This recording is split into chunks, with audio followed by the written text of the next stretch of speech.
Ito na naman yung loka-loka, oh. Bagong ligo na naman yung loka-loka, oh.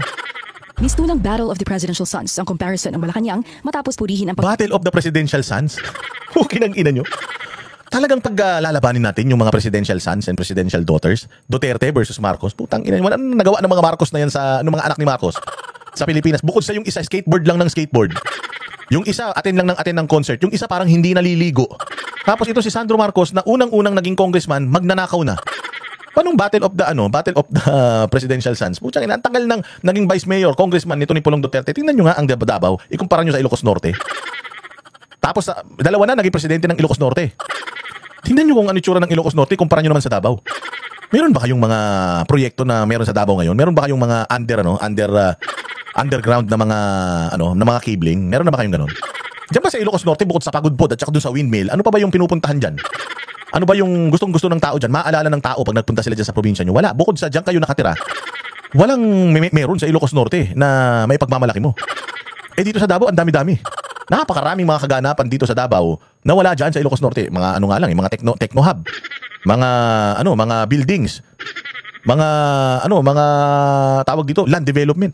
Ang dami dito sa Davao, hindi na nga maganda ugaga mga tao dito, sobrang traffic na nga dito, sobrang unlad ng Davao. Imantakin mo diyan sa Ilocos Norte, dalawa na naging presidente, putang ina, bulok pa rin yung probinsya na yan. Mas mayaman pa yung probinsya ni Chavit Singson na Ilocos Sur kaysa diyan sa Ilocos Norte. Tapos magmamalaki kayo, Battle of the Sons, putang ina ninyo. Yan talagang gusto mong puntahan, Claire Castro?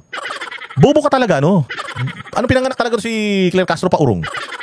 Ikukumpara mo talaga ang mga Duterte dito sa mga Marcos na wala namang ambag sa Pilipinas? Ayop naman talaga. Sige nga, pakinggan nga natin to. Kukusa ni House Majority Leader Sandro Marcos na humarap sa ICI kahapon. Taliwas sa pagtabla ni Congressman Paulo Pulong Duterte dahil wala umanong jurisdiction sa kanya ang komisyon. Banat ng palasyo, kitang-kita naman kung sino sa dalawang anak ang napalaki ng maayos. Wow! Pinalaki ng maayos? Sino sa dalawang anak ang pinalaki ng maayos? Pudyang ina, so ibig sabihin, itong usapin ng ICI, itong usapin ng flood control scandal, pinalaki ng maayos. Sige, puntahan natin yung pinalaki ng maayos. Pakinggan muna natin to. Unang-una bilang magulang, makikita natin kung paano ba pinalaki ng mga magulang ang isang anak. Disente. Hindi takot. Disente. Hindi porket naka-Amerikana, disente. Hindi porket humarap sa ICI, hindi natakot. Drug test. Sinabi ni Amy Marcos, tsahin nila mismo na nagdodroga ang mga buwaka ng inang yan. Nagdodroga ang tatay, nagdodroga ang nanay, putang ina. One happy family sila. The family that snort cocaine together. Wasted together.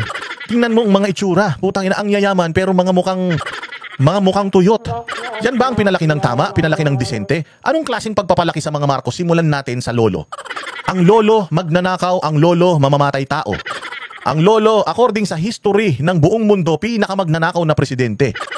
Tapos ang lola, magnanakaw, may plunder case na conviction dyan sa Sandigan Bayan.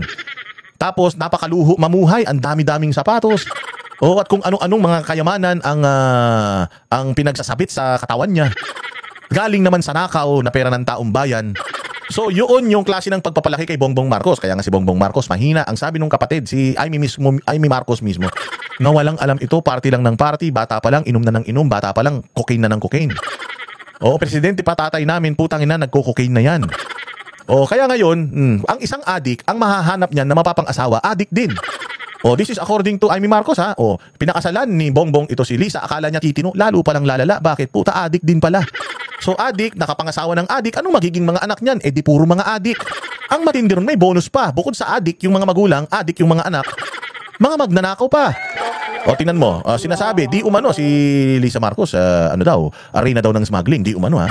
Tapos ito naman si Sandro Marcos, prinsesa din ng flood control, insertion at saka allocable. Tapos yung mga vape products daw sa Pilipinas, di umano, minamanipulate at kinokontrol daw nitong prinsesa ng kadiliman na ito na si Sandro. Alam niyo, hindi ko alam talaga saan kumukuha ito si Claire Castro ng kapal ng mukha para isabihin itong mga bagay na ito. Na pinalaki ng tama ito sila Sandro. Hindi porket magaling mag-English, hindi porket maayos manamit, disente. Putsang ina nga, yung mga congressman nga, sabi ko nga sa inyo, yung iba dyan nagbibigay pa ng Bible verse pero magnanakaw eh.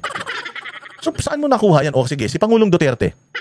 Pumunta tayo sa pamilya ng mga Duterte. Paano pinalaki ni Pangulong Duterte yung mga anak niya? Yung iba ginugulpi niya yan, dalawang yan. Si Basti at saka si Pulong ginugulpi niya yan. Alam mo ba, ito si Inday Sara, kapag daw itong magkapatid na to, lasing ginugulpi ni Inday Sara yan. Meron ba silang kaso ng korupsyon? Meron silang kaso ng pagnanakaw, pagwawaldas at pagsasayang ng tiwala ng taong bayan? Ang mga Pilipino ba nananawagan na magpa-drug test sila? Ang mga Pilipino ba nananawagan na i-lifestyle check sila? Walang ganoon. Bakit? Kasi nga, pinalaki talaga sila ng tama nito ni Pangulong Duterte at saka nitong nanay nila na si Beth Zimmerman. Hindi man sila buo bilang pamilya dahil nagkahiwalay, maaari sabi ko nga sa inyo, itong mga Duterte, pwede niyong sabihin na babaero sila. Marami silang mga anak sa labas. Maaaring ganun. Pero aside from that, wala na kayong masisilip sa mga to. Ano magagawa niyo mga pogi? Ano magagawa niyo mga mistiso, mababango?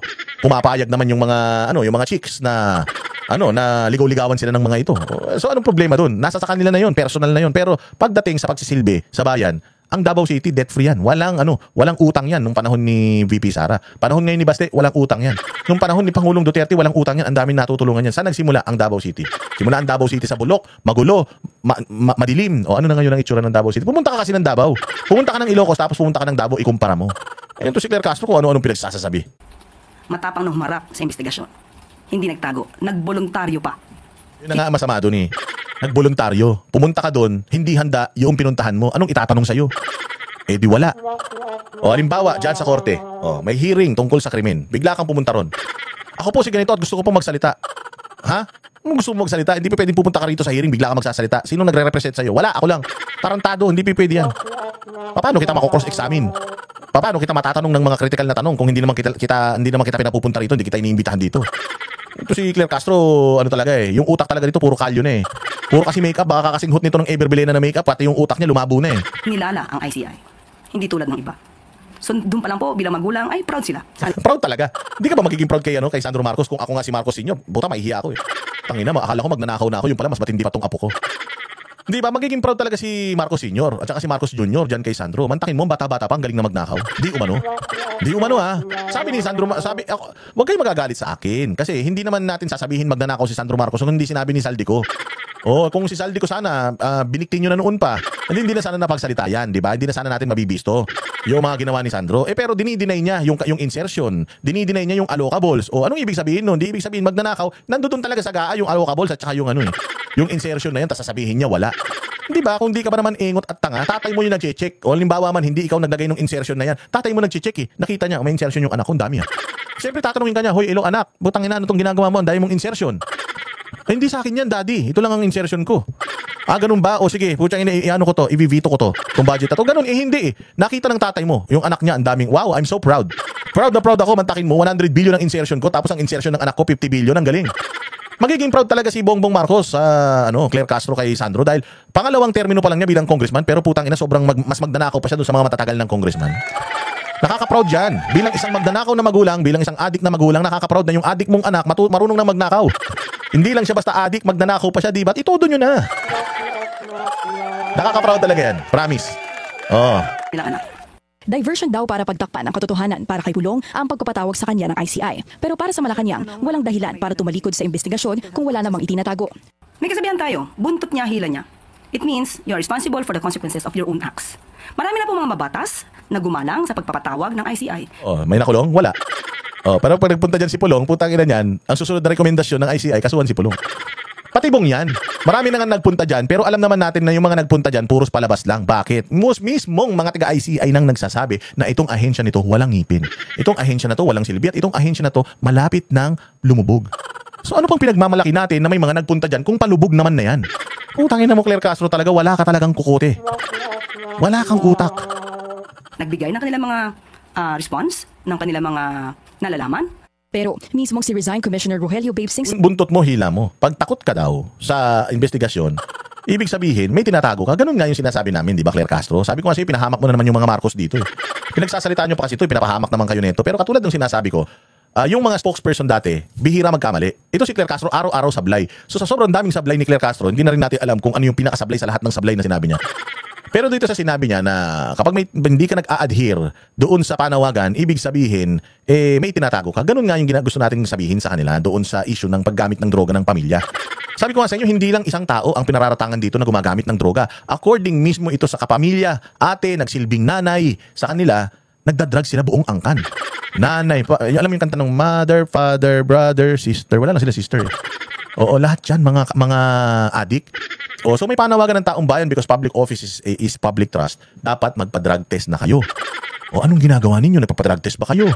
Hindi kayo nagpapadrug test. So kung ilalagay natin yung logic, same logic na sinasabi dito ni Claire Castro na kapag ikaw ay addict ka o ikaw ay hinire-request na gawin ng isang bagay at ayaw mong gawin, ibig sabihin, kahina-hinala ka. Ganun din, kung sinasabi ni Amy Marcos na addict kayo at sabi ng taong bayan magpa-hair follicle test kayo tapos iniiwasan niyo, you do not even dignify it with an answer.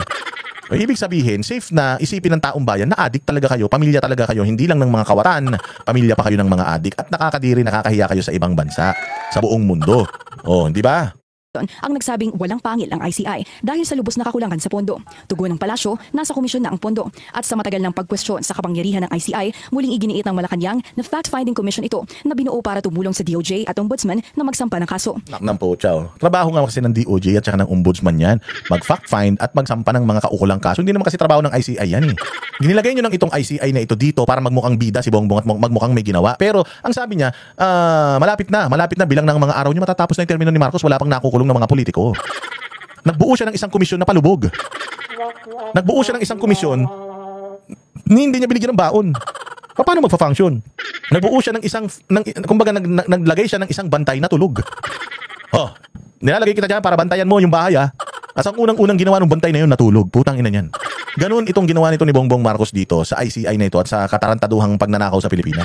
Kunyari, nagbuo siya ng mga bagay-bagay pero walang kwenta lahat yun. Those are all for optics. Kaya nga kung ako si Pulong, bakit ako makikisali sa katarantaduhan yung ginagawa? Bakit ako pupunta dyan? Iputang ina kayo na nagsasabi palubog na yan. Kung ang ICI ay nagre-rekomenda ng kaso sa DOJ at sa Ombudsman, di i-rekomenda na nila na kasuhan ako, walang problema because ang gobyerno ng Davao ay willing humarap sa kahit na anong klaseng investigasyon na may katuturan. Investigasyon ng COA kung patungkol sa paggamit ng pera yung kailangan na investigahan. O investigasyon ng Ombudsman kung patungkol sa sa mandato yung binayolate. Kung patungkol naman sa krimen ang binayolate, di DOJ. Bahala kayo, pumunta kayo rito. We are welcoming you to investigate, pero ICI, putangin na yan. Anong mahihita ko dyan? Ni wala sa konstitusyon yan. Kung ako bilang congressman, hindi nga ako pwedeng ipatawag diyan sa Senado dahil sa interparliamentary courtesy Diyan pa kaya sa ICI? Yung ICI na yan, wala yan power over me. Hindi ako pwedeng ipatawag niyan. At wala akong pakialam kung iisipin ng taong bayan na, ay, duwag ako. Dahil di ako nagpunta dyan. Because again, 21% na lang ng mga Pilipino ang nauulol ninyo. The other 50%, 60 or 70% ng mga Pilipino believes na tarantado kayo at yung mga Duterte ang pag-asa ng Pilipinas. Yari! Ang galing, no? Yan si Boss Dada. O, tiyangin na for mayor.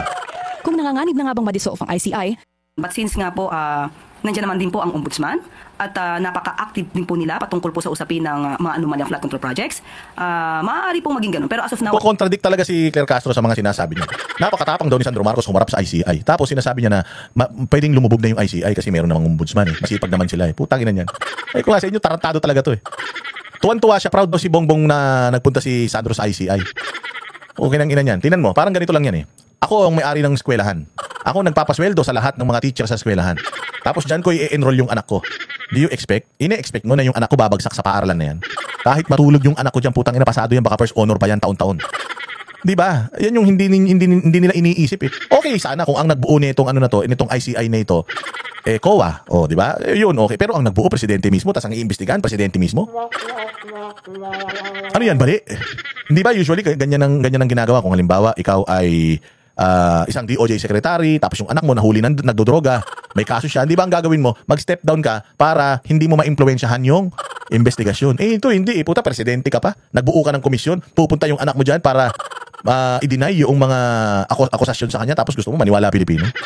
Wala, palubog na ito. And the fact na palubog na ito, meaning nonsense yung pagpunta ni Sandro dyan. Pupunta siya sa isang barkong palubog na. Inan nyo? Lokohin yung lelang nyo. wala pa po tayong pinakadetalye. So ano mga update patungkol dyan? Ayon kasi sa Politico.com, kinukonsidera na rin daw ni ICI Special Advisor Rodolfo Azurin na sumunod sa pagbibitiw ni Singson. Utangin na mo, Azurin, kahit na atakin ka sa puso, wala kaming pakialam. Wala ka rin naman nagawa sa Pilipinas, hudas ka. Wala ka namang alam sa pag-iimbestigasyon ng korupsyon. Pulis ka Ang iniimbestigahan mo, yung mga krimen, hindi naman korupsyon kundi ka pa naman ulol. Sa totoo lang yung paglalagay sa'yo dyan, wala na kasing gustong tumanggap at wala na silang mailagay. Kailangan aso nila ilagay nila dyan, kaya nilagay ka. Pero anong naitutulong mo sa komisyon na yan? Ano bang expertise mo? Ang expertise mo is police operation. Okay nang ina nyo, wala nga kayong authority para manghuli ng tao Paano may maitutulong ka dyan? Aso rin, hindi nga namin alam, inaaso ka Hindi nga rin namin alam na nandiyan ka pala eh. O wala kaming pakialam sa iyo. Huwag kang mag-feeling trillianis na may importansya na hindi naman. Dahil sa umano'y differences nila ni ICI Chairperson Andres Reyes Jr. Setyembre lang pumasok si Azurin matapos palitan si Baguio City Mayor Benjamin Magalong na nagpahayag din ng pagkadismaya sa pondo ng ICI dahilan para gumastos pa raw siya mula sa kanyang sariling bulsa noong nakaupo pa ito sa ICI. Pero ayon sa executive... Tingnan mo ha. Nagbuo, ganito talaga ka magnanakaw si Bongbong eh. Binuo niya na yung komisyon, kumbaga nagbuo siya ng basketball team. Tapos, puta ni hindi niya binila ng bola, ni hindi niya pinagawa ng uniform. Gusto niya mag-basketball tong mga to. Tarantado, wala kang mga sapatos eh. Paano makapag-basketball tong mga to? Ganyan kabobo si Bongbong at ganyan ka mambubudol yan. For the sake na meron siyang ginawa, gumawa siya kunyari ng ICI, pinondohan niya ba? Ay naman takin mo, pag mamalaki mo na ginawa mo yan, yung pala pondo ng taong bayan yung gagamitin dyan. Hanggang ngayon, wala pang pondo, tagal-tagal na nitong ICI na ito. Samantalang, namimigay sila ng regalo ngayon. May pera naman pala sila, pero may pera naman pala silang pangpasyal. Pero pagdating dito sa pagpondo sa paglaban sa korupsyon, hindi nila pinopondohan. Bakit? Kasi nga, putang inang yan. Mamaya pondohan mo yan, tapos yung ebidensya sa kanila rin papunta. The fact na hindi pinondohan ito agad, ibig sabihin, tarantado lang tong, moro-moro lang to. Tong ICI na to, wala na to, patay na ito, wala nang silbi ito. Oo, kaya sabi ko nga sa inyo, 2026 na sa susunod. Oo, magpapasko na. Sabi nila may makukulong na mga politiko, hanggang ngayon wala pa na nakukulong na mga politiko. Magto 2026 na. Sa 2026, pag natapos ang 2026, mamimili ng tao kung sino yung gusto nilang mga tumakbo. By 2027, may mga kandidato na natatakbo for 2028. Pustahan tayo. Putsang ina si Bongbong, wala pa rin na ipapakulong niyan. O, tas ano na naman kaya ang sasabihin nila niyan na ano na naman kaya pautot ang gagawin nila niyan? Director ng ICI na si Attorney Brian Hosaka, magpapatuloy ang trabaho ng komisyon hanggang makumpleto nito ang mandato o kaya'y buwagin ng Pangulo.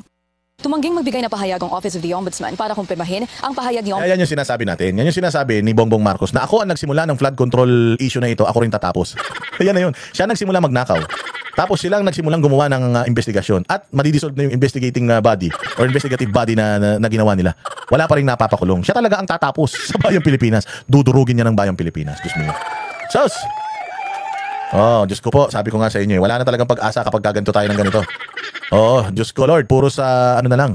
Puros kabalbalan na lang ang ginagawa nila sa ating bayan nito. Tingnan